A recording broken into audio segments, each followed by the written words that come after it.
The great hall of the Galactic Council buzzed with voices from 100 different worlds.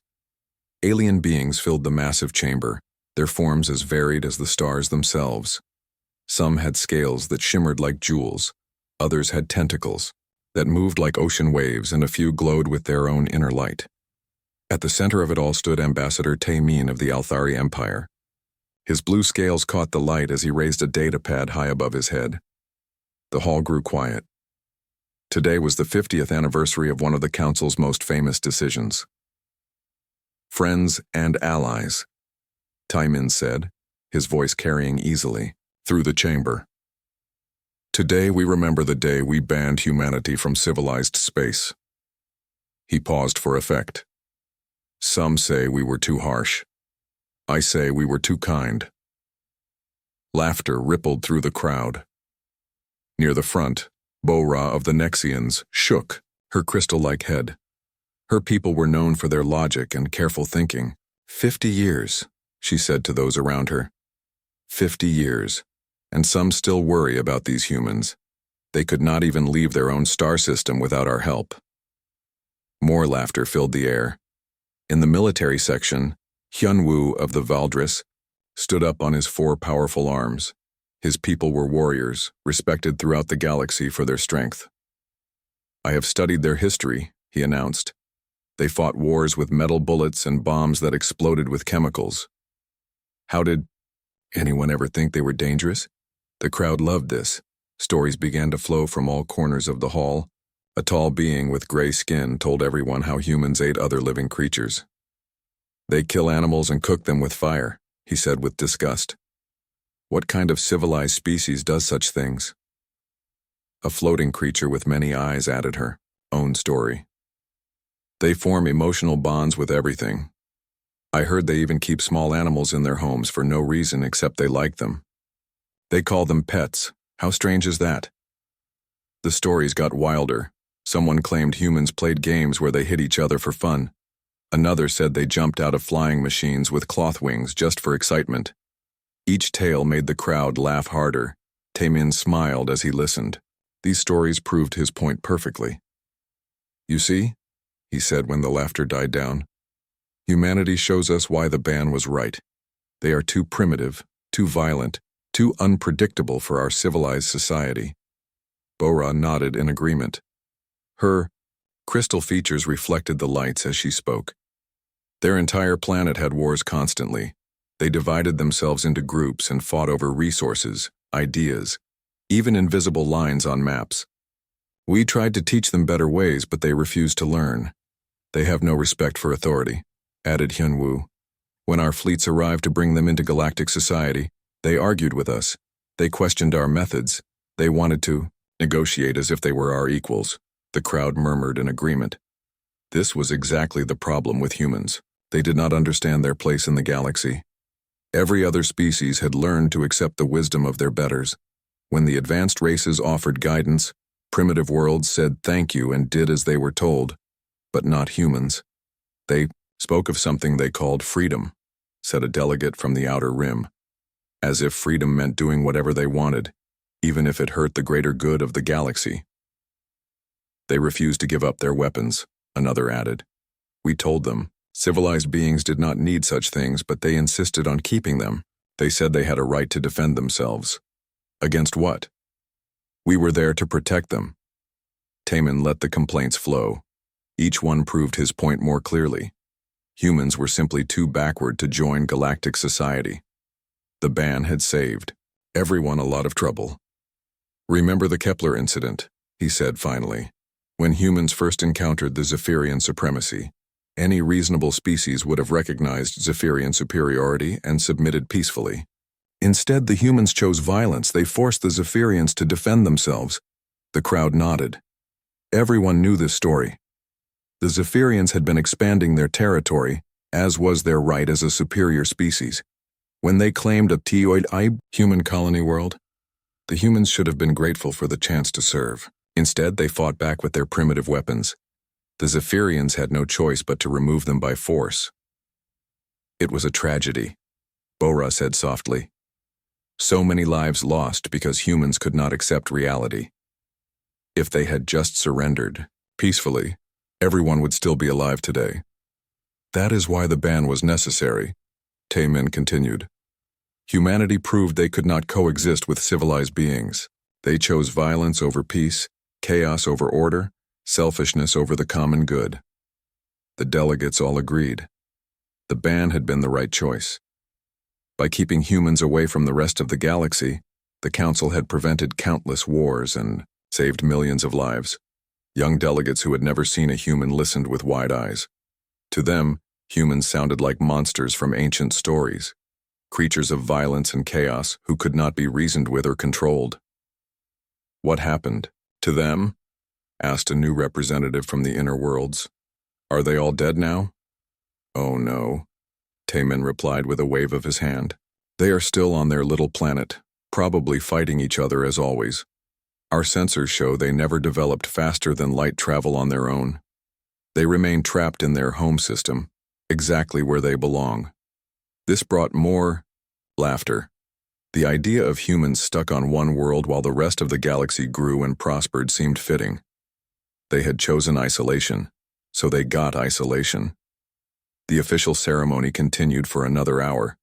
Speeches praised the wisdom of the original council members who had made the ban. Documents were signed renewing the policy for another 50 years. Everyone agreed that humanity should remain banned until they learned to behave properly. As the main ceremony ended, delegates began to move toward the exits. They talked among themselves about the day's events. Most felt good about remembering why the ban existed. It reminded them of how far galactic civilization had come. But near the back of the hall, an old figure moved slowly against the crowd. Dalsu was ancient even by his species' standards. His skin had the gray color that came with many centuries of life. He worked in the council archives, keeping records of everything that happened in galactic government. Most delegates ignored him. Archive workers were not important people. They just kept files and made sure old documents did not get lost. But Dalsu had been at the council much longer than almost anyone else. He had been there 50 years ago when the human ban was first made. As Taemin packed up his presentation materials, Dalsu approached the podium. In his old hands, he carried a small data crystal. It was sealed with the highest level of security, codes, the kind used only for the most dangerous secrets. Ambassador Taemin, Dalsu said in a voice that shook with age. There is something you need to see. Something we all need to see. Taemin looked at the old archivist with mild annoyance. The ceremony was over. He wanted to get to the reception and enjoy the praise for his speech. What is it, old one? Can it wait until tomorrow? Dalsu's ancient eyes were serious. It is about the humans, about the real reason they were banned. He held up the crystal so everyone nearby could see it. This contains a recording from 50 years ago, a recording that was classified and hidden away. But I think it is time for the truth to be known. The remaining delegates stopped their conversations. A few moved closer to hear what Dalsu was saying. The old archivist's words had a weight to them that made people listen. What truth? Bora asked. She had stayed behind to discuss trade agreements with other delegates. We all know why humans were banned. They were too violent and primitive for civilized society. Dalsu shook his head slowly. That is what we told everyone. But it is not the whole story. His voice grew stronger despite his age. I was part of the original contact team with humanity. I saw what really happened. And I kept this recording because I knew someday someone would need to know the truth. The crystal in his hands seemed to pulse with hidden knowledge. Around the podium, a small crowd had gathered. They looked at each other with confusion and growing curiosity. What are you saying? Taemin demanded. His blue scales had darkened with worry. The records are clear. Humans were banned because they were dangerous and unpredictable. Yes, Dalsu agreed. They were dangerous, but not in the way we told everyone. He looked around at the faces watching him. We did not ban humans to protect the galaxy from them. We banned them to protect the galaxy's way of life from what they represented. The old archivist's words hung in the air like a challenge. Nobody spoke for a long moment. Finally, Bora broke the silence. What do you mean? What way of life?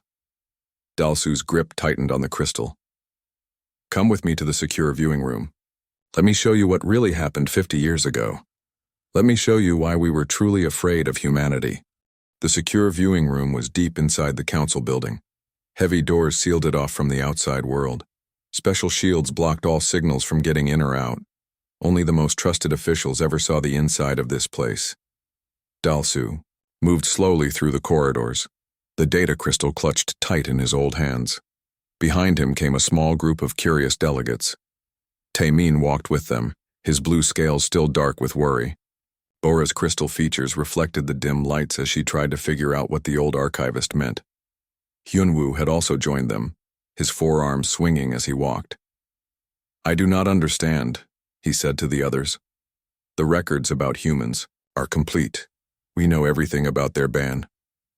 That is what I thought too, Bora replied. But Dalsu seems to know something we do not. When they reached the viewing room, Dalsu placed his hand on a scanner. The heavy door opened with a soft hiss. Inside, the room was dark except for a large viewing screen on one wall. Comfortable chairs faced the screen in neat rows. Please sit down, Dalsu said as he moved to a control panel. What you are about to see was classified at the highest levels 50 years ago. Only a few people ever knew the full truth. Jinae entered the room just as the others were taking their seats.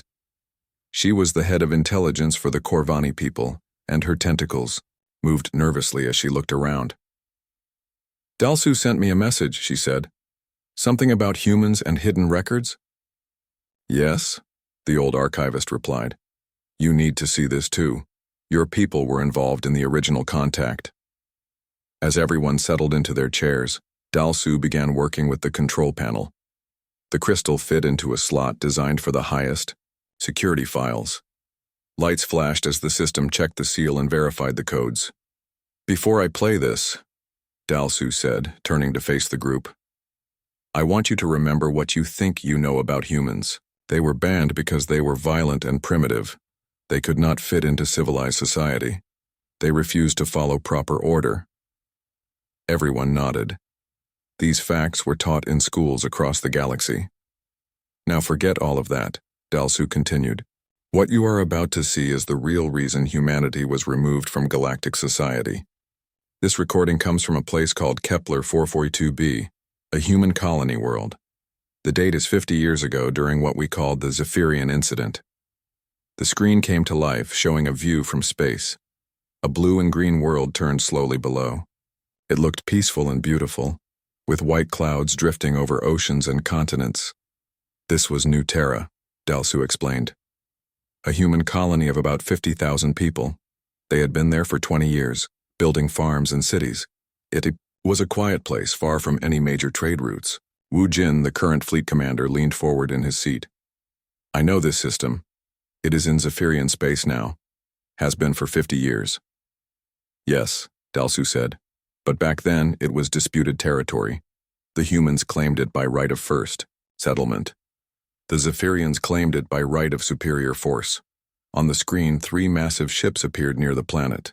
They were Zephyrian dreadnoughts, each one larger than a city. Their dark hulls bristled with weapons that could level continents. The Zephyrian supremacy sent a fleet to claim the world. Dalsu continued. Standard procedure. Demand surrender, accept submission. Relocate any existing population to suitable worlds. Janae's tentacles twitched as she watched. I remember this incident. The official report said humans attacked the Zephyrian fleet without warning. It was used as proof of their violent nature. Dalsu looked at her sadly. That is what we told everyone. But it is not what happened. The view changed to show the surface of the planet. A small city appeared on screen, with simple buildings and wide streets. People moved through the streets going about their daily lives.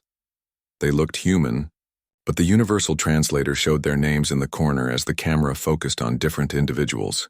The leader of the colony was a woman named So Jung, Dalsu said. She had been a military officer before becoming a colonist. Watch what happens when the Zephyrians make contact.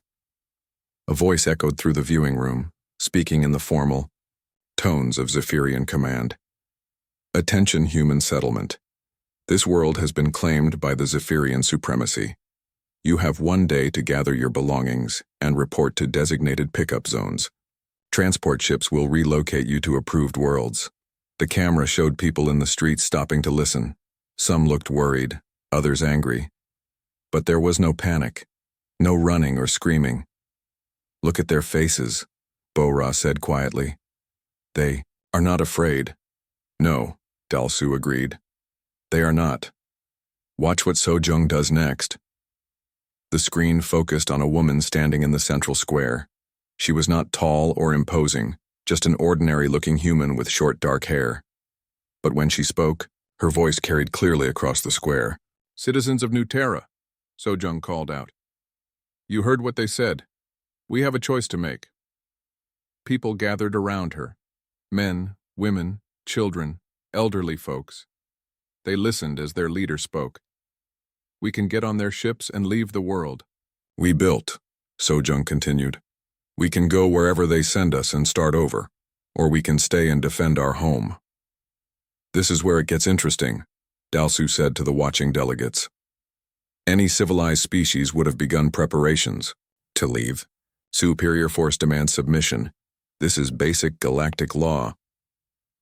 On the screen, the colonists began to speak among themselves, but instead of packing their belongings, they seemed to be organizing for something else entirely. Yunwoo sat forward in his chair. What are they doing? Those ships could destroy their entire city in minutes. Keep watching, Dalsu replied. Sojung raised her voice again. Everyone who wants to leave, we will not stop you. Transport to the spaceport starts now, but everyone who wants to stay and fight, meet at the community center in 1 hour. The camera followed groups of people as they split up. Some did head toward the spaceport, loading onto ground vehicles with their possessions, but most went toward a large building in the city center. I do not understand, Taemin said. His blue scales had grown even darker. What could they possibly hope to accomplish? Those are Zephyrian dreadnoughts. Inside the community center, Sojung stood before hundreds of colonists. On a large screen behind her was a technical diagram of the Zephyrian ships overhead. We all knew this day might come, she said to the crowd. When we came here, we knew we might have to fight for our home someday. The question is, are we willing to die for what we built here? Hands went up all around the room. Not everyone, but most people. Old folks and young adults, parents and teenagers. They were volunteering to fight ships that could crush them like insects. Jin'e's tentacles were moving faster now, a sign of deep concern among her people. This is madness. They cannot possibly win. Why would they choose certain death? Because, Dalsu said softly, humans have a different idea of what makes life worth living. The screen showed the colonists organizing with military efficiency. Those with combat experience took charge of groups. Weapons were distributed from hidden storage areas. Children and the elderly who chose not to fight were moved to underground shelters. They had been planning for this, Wu Jin realized. This was not a panic response. They prepared for the possibility of having to defend themselves. Every human colony did, Dalsu confirmed. They never trusted that their peace would last forever. Back on the screen, Sojung was addressing the Zephyrian fleet directly. Commander Veltar, she said, reading from a datapad. I am Sojung, elected leader of New Terra Colony. We reject your claim to this world. We will not be relocated. The response came quickly, delivered in the cold tones of Zephyrian authority. Human leader, you do not understand your situation. Our ships carry enough firepower to sterilize your entire planet. Submit now or face the consequences. Sojung looked directly into the camera that was broadcasting to the fleet. Commander, let me help you understand our situation. We built this world with our own hands. We turned empty land into farms and cities. We made lives here, real lives, with meaning and purpose. You want us to abandon all of that because you have bigger guns. She paused and her expression grew hard. Here is our answer. No, the word echoed through the viewing room. Such a simple word, but it carried enormous weight. No civilized species says no to superior force, Bora whispered. It violates every principle of galactic order. On screen, Commander Veltar's response was swift and harsh. Then you have chosen death over wisdom. Your destruction is your own fault. The view switched back to space, showing the Zephyrian dreadnoughts powering up their weapons. Energy readings spiked as massive guns prepared to fire. But something else was happening on the planet's surface. Small craft were launching from hidden bases scattered around the colony. They were atmospheric fighters, designed only for use within a planet's airspace. Hyun-woo stood up in shock. They are launching ships against dreadnoughts. Those little fighters cannot even reach the Zephyrian vessels, Woo Jin said. Their weapons are not designed for space combat. Dalsu turned to look at them all. That is what we thought too. What we all thought. Watch what happens next. The human fighters climbed through the atmosphere, pushing their engines beyond safe limits. As they reached the edge of space, they should have been helpless against the massive warships waiting for them.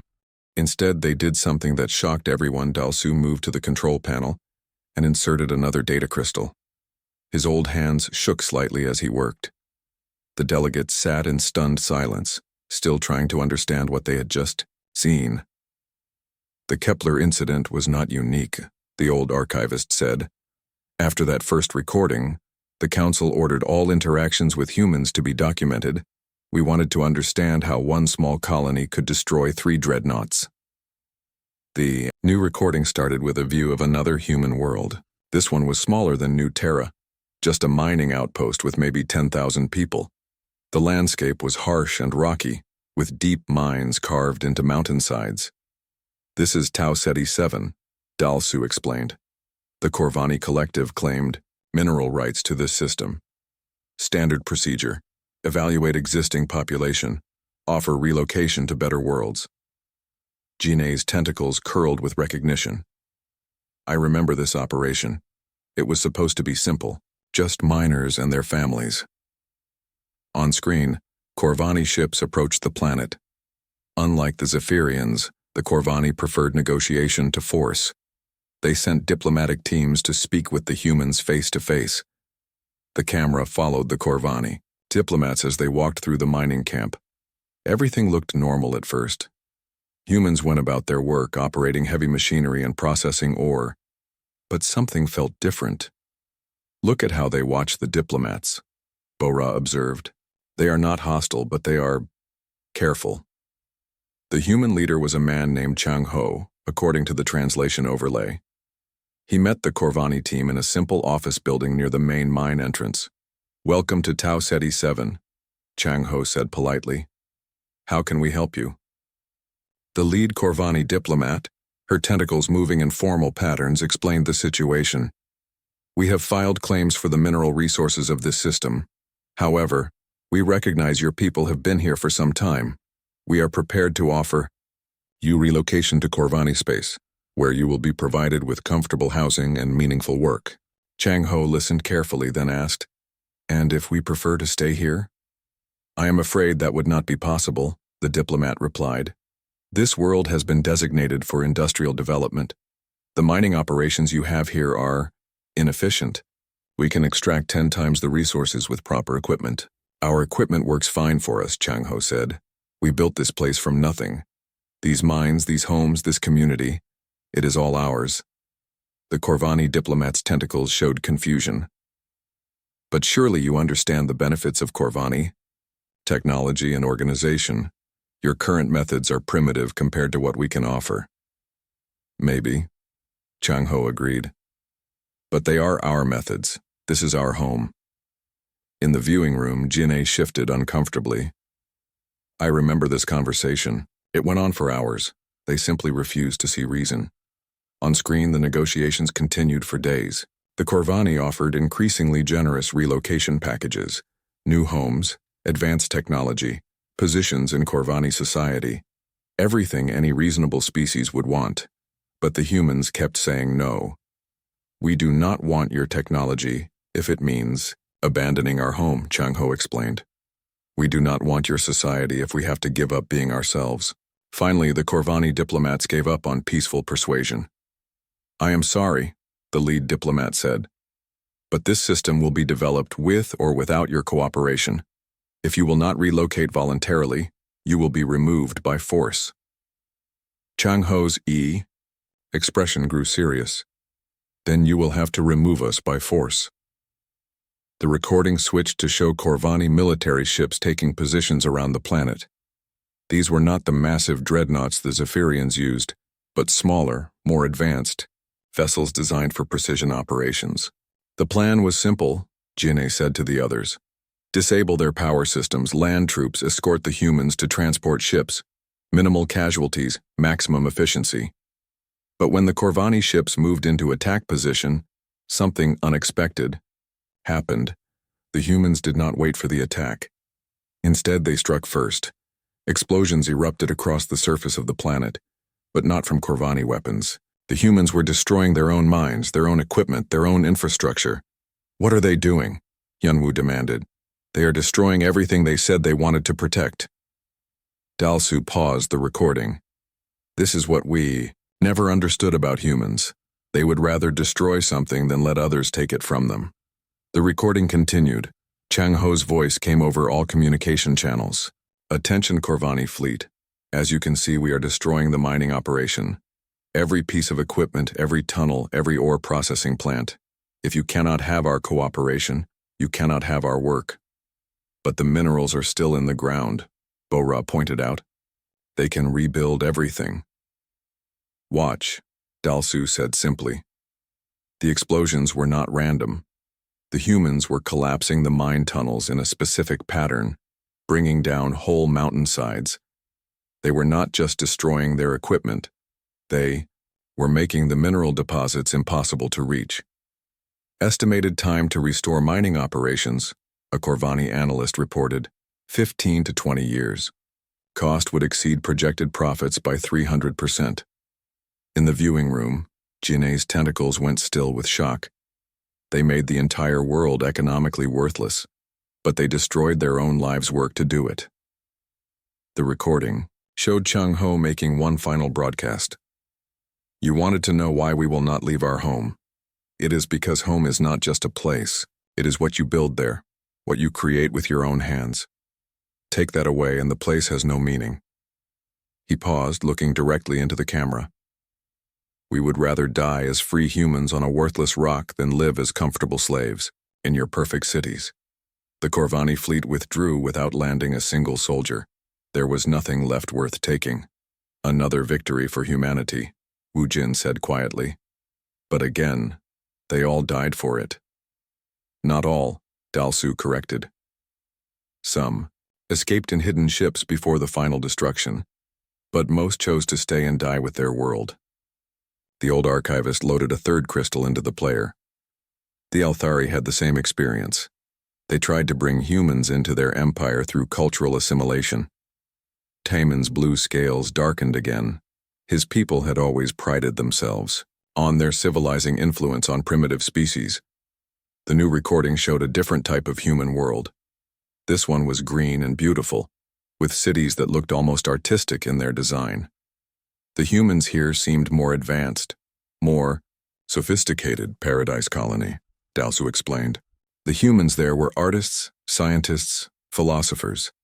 The Althari thought they would be the easiest to integrate. The Althari approach was subtle. Instead of demanding surrender, they offered partnership, cultural exchange, shared technology, gradual integration into Althari society.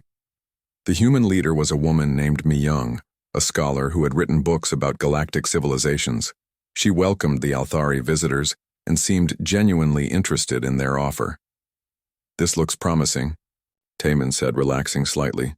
Surely educated humans would see the benefits of joining our empire. The negotiations went well at first. The humans were fascinated by Althari art and science. They eagerly learned about galactic society and seemed ready to embrace it. But as time passed, problems emerged. The Althari way of doing things was very specific. Their art followed strict rules about beauty and harmony. Their science prioritized efficiency over creativity. Their philosophy emphasized order and conformity. The humans began to resist these restrictions. Their own art was wild and chaotic by Althari standards. Their science asked uncomfortable questions about established facts. Their philosophy celebrated individual freedom over social harmony. They were corrupting our cultural exchange, Taemin said, watching the recording. They took our gifts and twisted them into something wrong. Mi-young tried to explain the human perspective. We appreciate what you have taught us, she told the Althari ambassador. But we want to add our own ideas to it. We want to create something new together. New is not always better, the ambassador replied. Our ways have been perfected over thousands of years. Why would you want to change something that already works perfectly? Because perfection is boring, Mi-young said with a smile. Growth comes from trying new things even if they fail sometimes. The cultural exchange broke down over this fundamental difference. The Althari wanted the humans to become better versions of themselves. The humans wanted to remain human while learning from others. Choose, the Althari ambassador finally said. Embrace our ways completely, or remain primitive forever. Mi-young's answer was immediate. Then we choose to remain human. The Althari response was swift. They declared the humans culturally incompatible and began preparations for forced assimilation. Special programs would re-educate human children in proper thinking. Adults would be assigned to work groups where they could learn discipline and order. But when the Althari ships arrived to begin the process, they found Paradise Colony empty. Where did they go? Bora asked, staring at the abandoned cities on screen. That was the mystery, Dalsu replied. The entire population vanished overnight. No ships detected leaving the system, no signs of struggle, just empty buildings and silent streets. The recording showed Althari search teams exploring the deserted colony. Everything was clean and orderly, as if The final recording began with a view of Earth itself. The human homeworld turned slowly in space, blue and white and beautiful. But surrounding it was the largest military fleet anyone in the viewing room had ever seen. This was the final solution, Dalsu said quietly. After all the failed attempts to control or relocate humans, the Galactic Council made a terrible decision. They decided to eliminate the human threat permanently. Ships from every major galactic power were there. Althari cruisers with their elegant lines, Corvani vessels bristling with advanced weapons, Zephyrian dreadnoughts like the ones destroyed at New Terra. Even the mysterious Valdris had sent their feared battle fleets. I remember this, Woojin said, his voice heavy. The largest combined fleet in galactic history. Operation Final Peace, they called it. Hyunwoo nodded grimly. My grandfather commanded one of the Valdris squadrons. He never spoke about what happened here. The recording showed the fleet taking positions around Earth. Hundreds of ships, enough firepower to crack planets. The plan was simple. Complete extermination of the human species before their dangerous ideas could spread further. The humans had to know what was coming, Bora observed. Their sensors would have detected such a massive fleet. They knew, Dalsu confirmed. Watch what they did. Instead of panic or desperate defense preparations, Earth seemed almost calm. Ships moved in normal patterns around the planet. Cities continued their regular functions. It was as if 50 million humans were simply ignoring the massive fleet preparing to destroy them. Then the communication started. Attention, Galactic. Fleet, came a voice from Earth. The translation system showed the speaker as someone named Dongwoo. We know why you are here. We know what you plan to do. Before you begin, we have something to say. They want to surrender, Taemin said hopefully.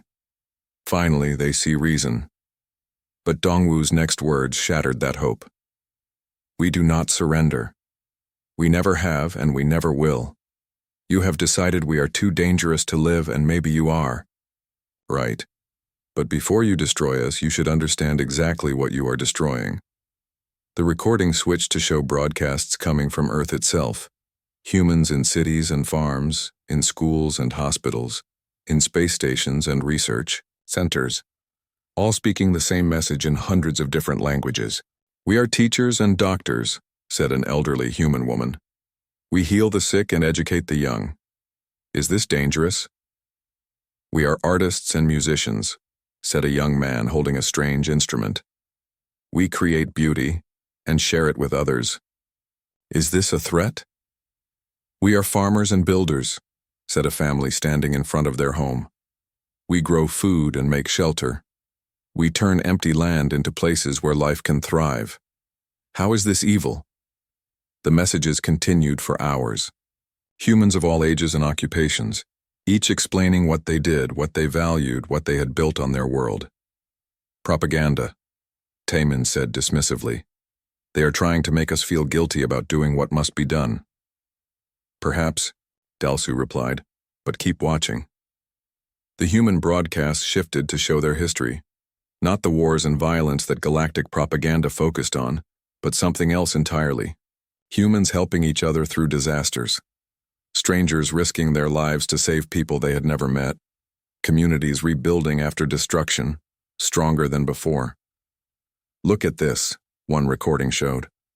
When our city was hit by an earthquake, people came from all over the world to help. They brought food, medicine, equipment. They asked for nothing in return except the chance to help. Another showed humans rescuing animals from a burning forest. These creatures cannot speak our language or offer us rewards, the narrator explained. But they are alive, and that is enough. We save them because life matters, even small life. The EK broadcast showed human achievements that had nothing to do with war, medical advances that cured diseases, technologies that cleaned polluted environments, art and music that stirred emotions across species barriers. This is what you are about to destroy, Dongwu said in his final message. We are not perfect. We have our flaws and our failures. But we are trying to be better. We are trying to build something worth leaving to our children. He paused, and his face grew sad. You fear us because we will not submit to your authority, because we choose death over slavery, because we value freedom more than security. If that makes us dangerous, then we accept that judgment. But remember this, he continued, when our last city burns and our last child dies, remember what you destroyed to preserve your idea of order, and ask yourselves if the galaxy is truly better without us.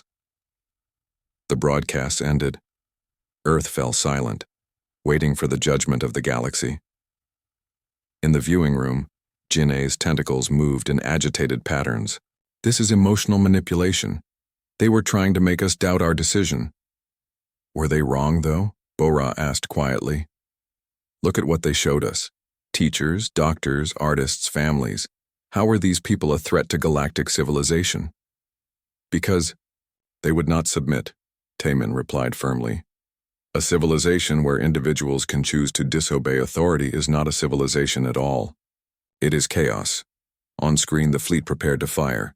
Weapons powered up across hundreds of ships. The combined firepower could have sterilized a dozen worlds. Fleet command to all ships, came the order. Begin bombardment on my mark. Target all population centers. Leave nothing alive. But before the order to fire could be given, something happened that changed everything. Small ships began launching from Earth. Not warships or fighters, but simple civilian craft. Transports, cargo haulers, even personal shuttles. They moved, slowly, deliberately toward the galactic fleet. What are they doing? Wu Jin demanded. Those ships are unarmed. They cannot possibly fight us. They are not trying to fight, Dalsu said. Watch. The human ships spread out through the fleet, positioning themselves between the warships and Earth. Each one broadcast a simple message. I am Captain Yeonju of the transport ship Morning Star. I carry no weapons. I threaten no one. But I will not let you destroy my world without going through me first. I am Pilot Sungmin of the cargo hauler New Dawn. I have children on Earth. If you want to kill them, you will have to kill me first. I am Dr. Heijin of the hospital ship Mercy. I have dedicated my life to healing others.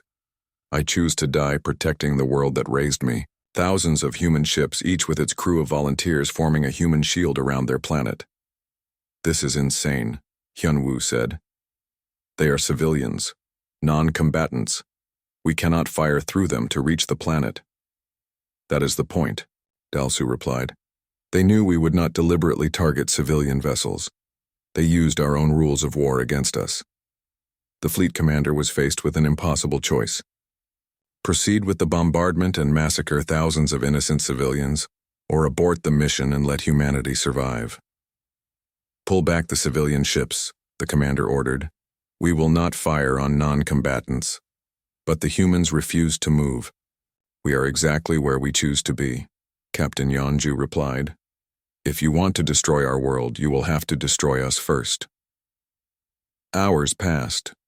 The galactic fleet remained in position, weapons ready but unable to fire. The human volunteers stayed at their posts, forming an impenetrable barrier of civilian vessels. Finally, the inevitable happened. One of the human ships, an old cargo hauler, suffered a mechanical failure.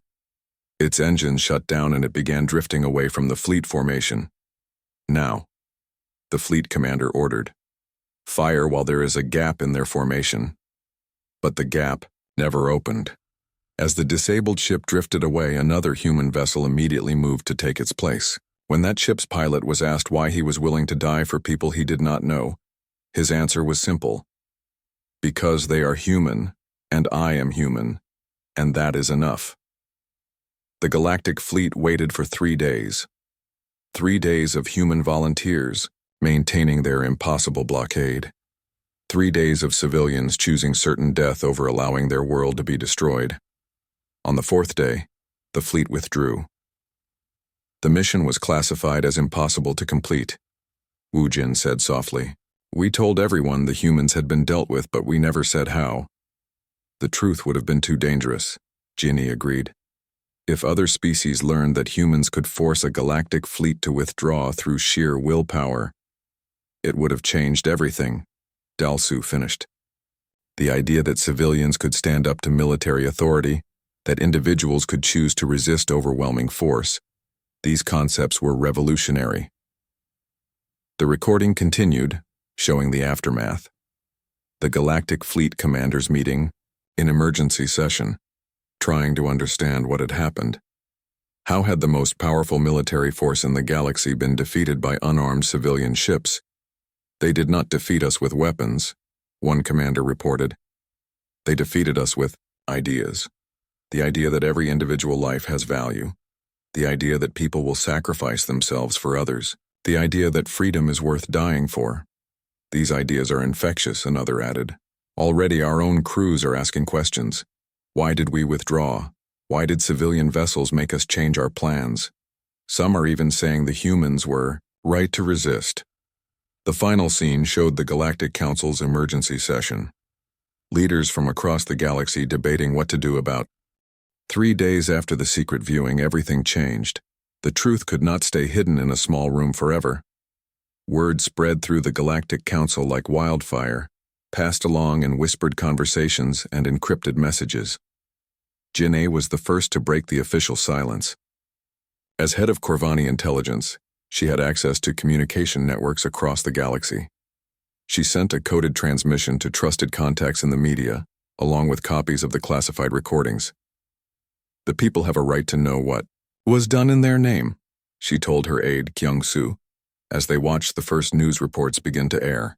The story hit the galactic networks like a plasma bomb.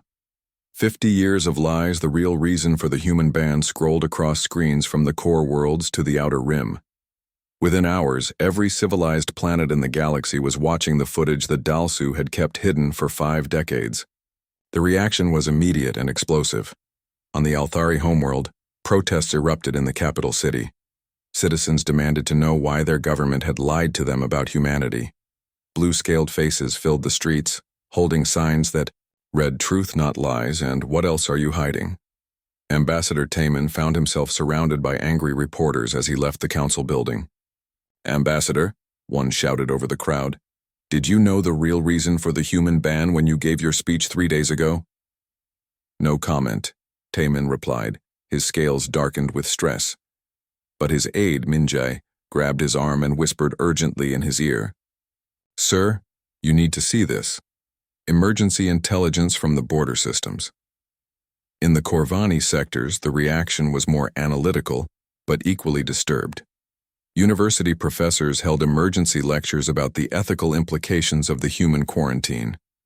"We pride ourselves on logical decision-making," said Dr. Sunhee at the Central Academy.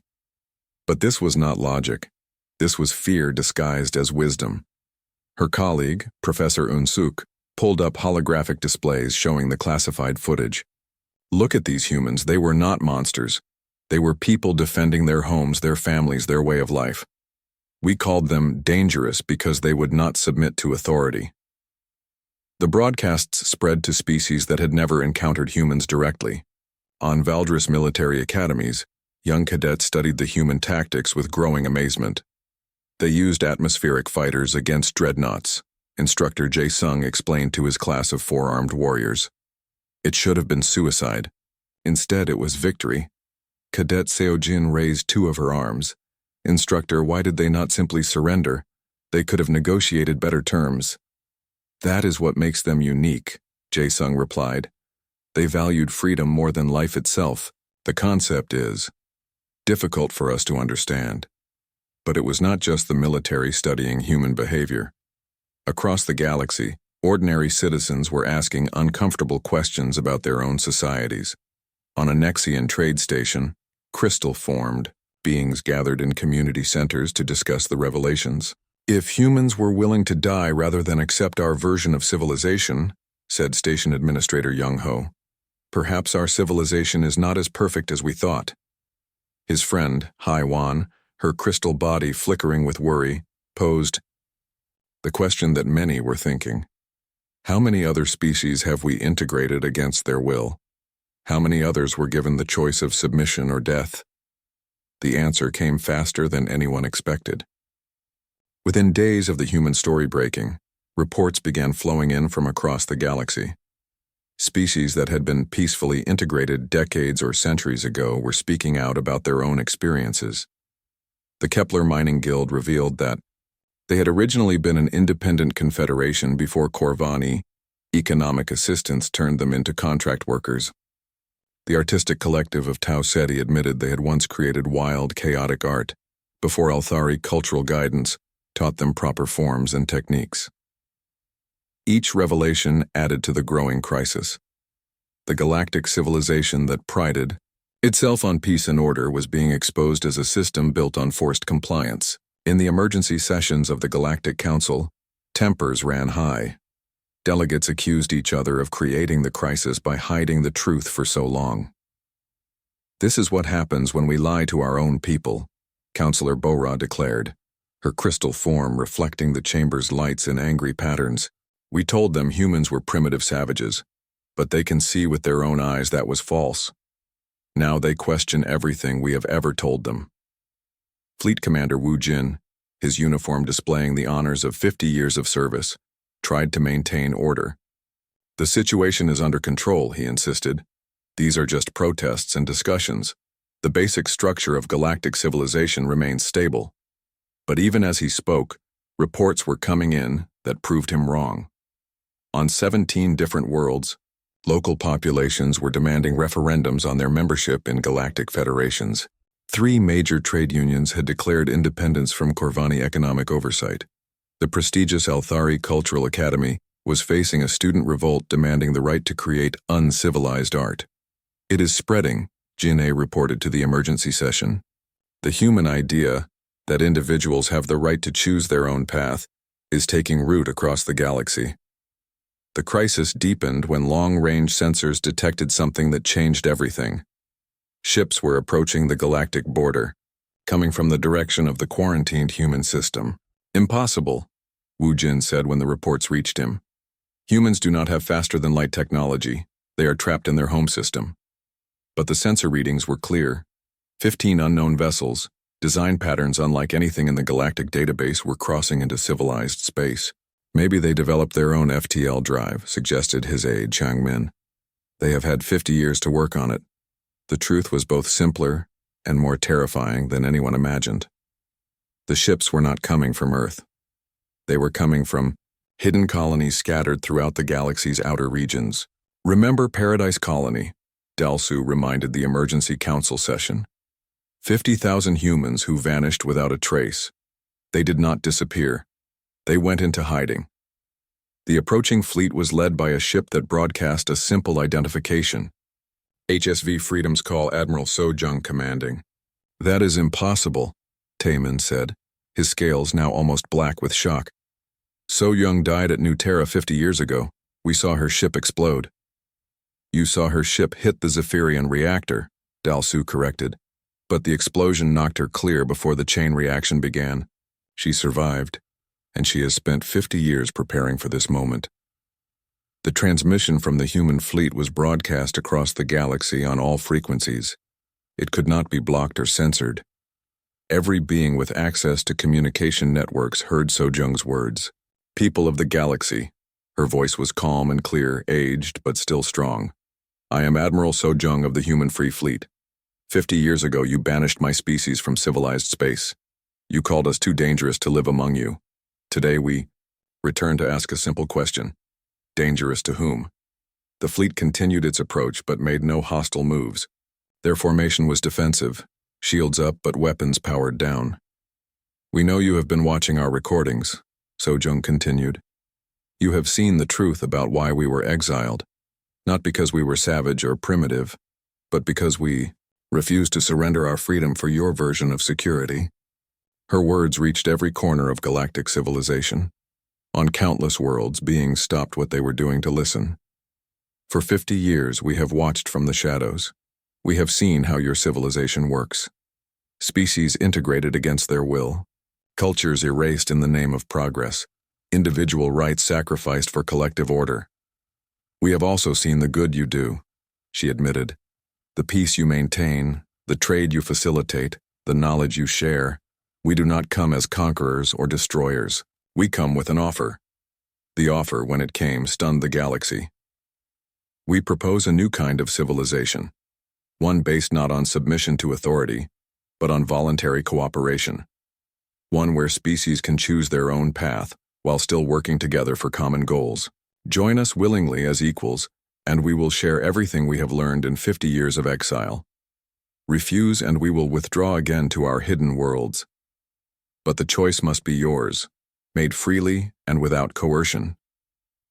The transmission ended, with coordinates for a meeting point in neutral space, far from any military installation.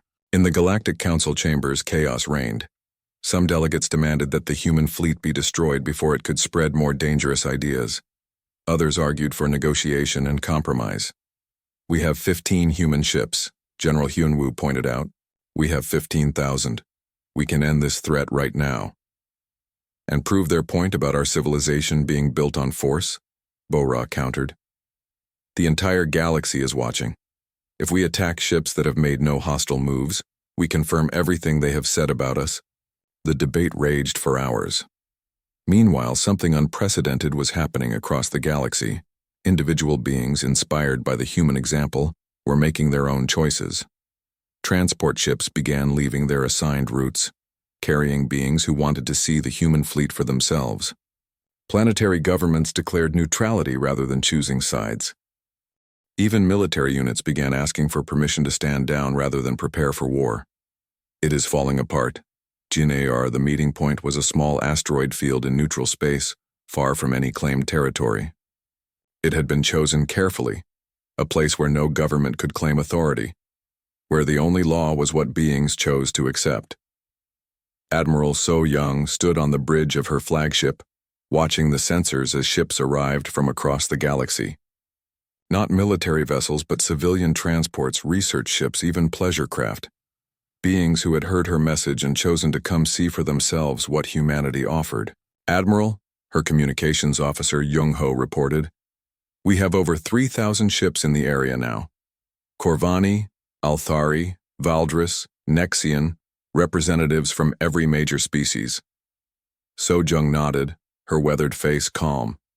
She had changed, much in 50 years. The young colony leader who had rammed a Zephyrian dreadnought was now an elderly woman with silver hair and deep lines around her eyes, but her voice still carried the same quiet strength. Any word from the Galactic Council? She asked. Nothing official, Jung-ho replied, but our intelligence sources say they are divided. Some want to attack us, others want to negotiate, and many are simply confused about what to do. The human fleet had grown since entering galactic space. Ships had emerged from hidden bases throughout the outer systems, revealing the true scope of humanity's exile activity. They now numbered several hundred vessels, still vastly outnumbered by galactic forces, but far more than anyone had expected. "Admiral," another officer called out, "incoming transmission from the civilian ships. They want to know if you will speak with them directly." So-Young considered for a moment. Everything that happened here would determine the future of human-galactic relations. One wrong word could trigger a war that would consume the galaxy, open a channel to all ships in the area, she decided. It is time to have this conversation face to face. Her image appeared on screens throughout the asteroid field. Thousands of beings saw her for the first time. Not the young warrior from the old recordings, but the wise leader she had become. "My name is So-Jung," she began simply. 50 years ago, I was a colonial administrator on a world called New Terra. Today I speak for the scattered children of humanity who have survived in exile. She paused, looking directly into the camera. "You came here because you want to understand what we offer. The answer is both simple and complex. We offer you the right to choose." From one of the civilian ships, a Corvani delegate named In-Ho transmitted a question. "Admiral So-Jung, our governments tell us that choice without guidance leads to chaos. How do you prevent your people from making destructive decisions?" "We do not prevent them," So-Jung replied honestly. "Sometimes our people make bad choices. Sometimes those choices hurt others. When that happens, we face the consequences and try to learn from our mistakes." "But that leads to conflict," protested an Althari representative. "Without proper authority to maintain order, individuals will fight over resources and territory." So-Jung smiled sadly. "You are right. We do have conflicts. But we have found that conflicts between free beings can be resolved through discussion and compromise. Conflicts between masters and slaves can only end in submission or rebellion." The conversation continued for hours, transmitted across the galaxy for all to hear. Beings who had never questioned their government's authority listened as humans explained their philosophy of voluntary cooperation. "We do not ask you to abandon your current societies," So-Jung explained to a Valdris military officer. "We ask only that you allow individuals the right to leave if they choose. The right to say, 'This is not for me,' and seek alternatives." "And if they choose badly?" the officer asked. "If they leave safety and security for uncertainty and danger?" "Then they have chosen," So-Jung replied. "And the consequence of choice is responsibility. Free beings must accept the results of their decisions, good or bad." Meanwhile, in the Galactic Council chambers, the debate had reached a fever pitch.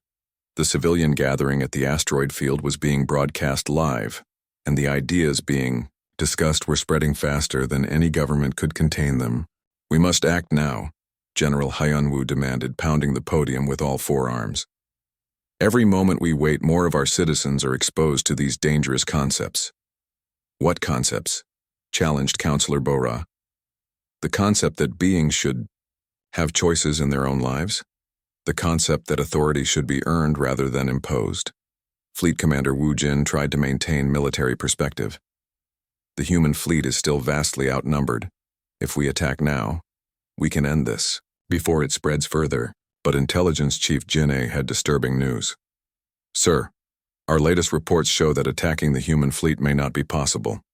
40% of our crews have requested transfer to non-combat duties.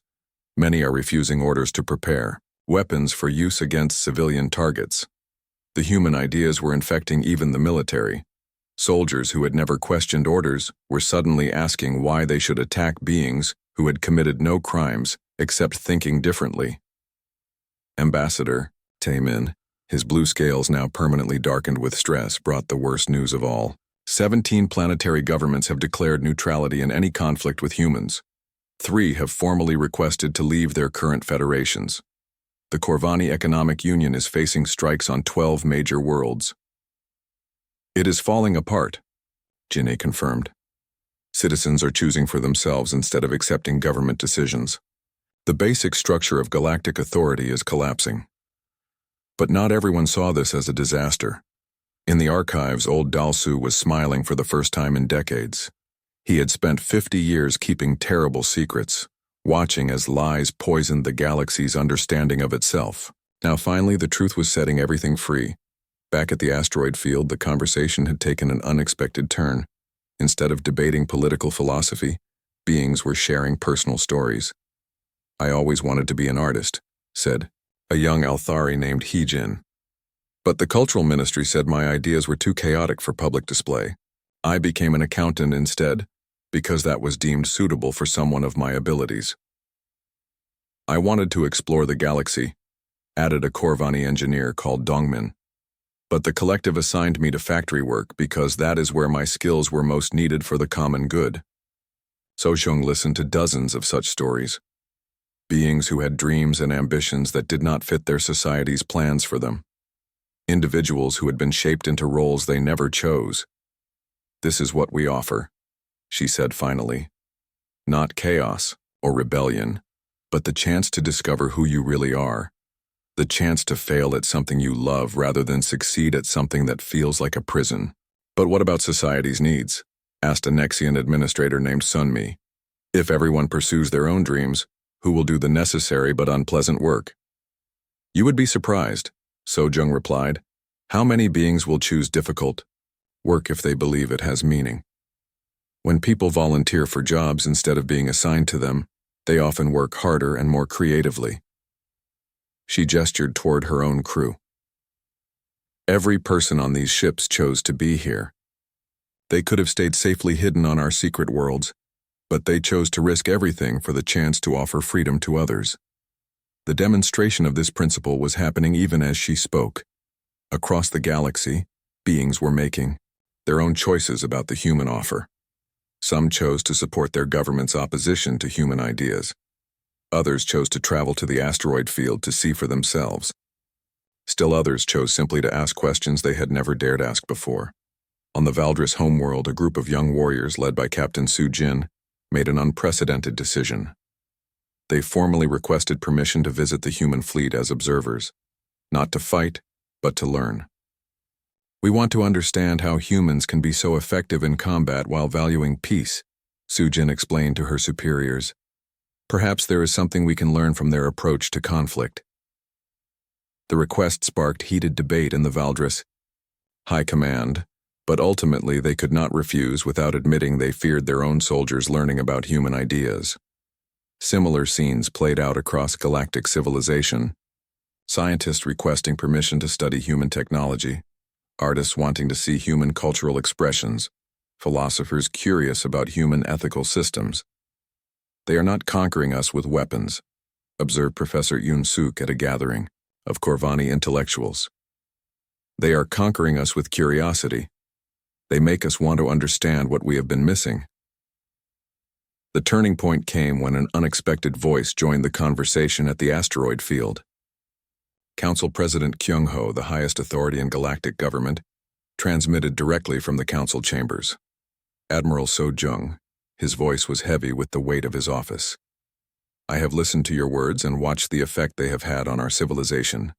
You have disrupted the peace and order we have maintained for centuries." The asteroid field fell silent. This could be the declaration of war that would end the peaceful gathering. "However," Kyung-ho continued, "I have also seen the joy on beings' faces when they speak of their dreams and choices. I have seen the energy that comes from voluntary cooperation rather than forced compliance. And I must